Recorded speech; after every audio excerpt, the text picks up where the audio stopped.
Magandang hapon. Magandang tanghali po sa inyong lahat. Ako nga pala po si Dianet Tempera. Noong unang panahon, sa tabi ng isang ilog na matahimik at mapayapa, nakatira ang magkaibigang sina Pagong at Matsing. Si Pagong, mabagal magsalita, mabagal kumilos, pero matalino. Si Matsing, maliksi, mabilis, pero may pagkatusok. Isang araw, habang sila'y naglalakad sa tabing ilog, nakakita sila ng palutang-lutang na pula ng saging. Uy, Pagong! Sigaw ni Matsing. Tingnan mo to, saging. Oo nga, sagot ni Pagong. Pwede nating itanim. Napangiti si Matsing.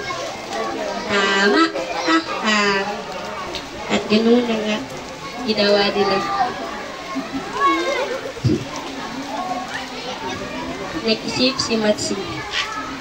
Ngiting aso niyang sinabi, Pagong, ako na lang ang magtatanim. Mabilis naman ako eh. at si Pagong, aba, umayon naman. Kaya itinanim ni Matsing ang saging sa kanyang pakuran. Araw-araw na itong dinidiligan at inaarawan. Hanggang sa, Uy, namunga na ang saging. sigaw ni Matsing. Tuwa ang bumalot sa kanya, pero sandali lang, naalala niya si Pagong. Ay, kalahati pala ito ni Pagong. Ngunit dahil tuso si Matsing, may naisip siyang paraan. Kinuha niya ang buntong hininga at binaling ang isip.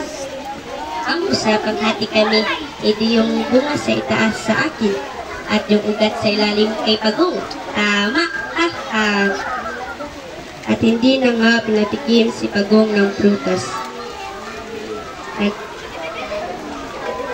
Kaibigang Matsing, nasaan na ang bunga? Ay naku Pagong, sorry ha. Ang sa iyo kasi, yung ugat ako ang sa bunga. Kasi yun ang nasa itaas. Napakagat labi si Pagong sa ilalim ng punong saging. Napakagat labi si Pagong, pero hindi siya nagalit. Nagplanong tahimik, ngunit matalino. Kinabukasan, nakita si Pagong sa ilalim ng punong saging.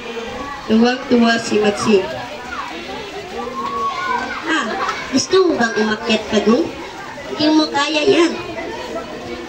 Ngunit sabi ni Pagong, ikaw na lang ang umakyat, kaibigan. Bato na lang ibato mo para bumagsak ang bunga. At ganun na nga ang ginawa ni Matsing. Umakyat siya sa puno, lampas ang bunga, ngunit hindi siya bumaba. Kinain niya lahat. Pero bigla, karak, nabali ang sanga.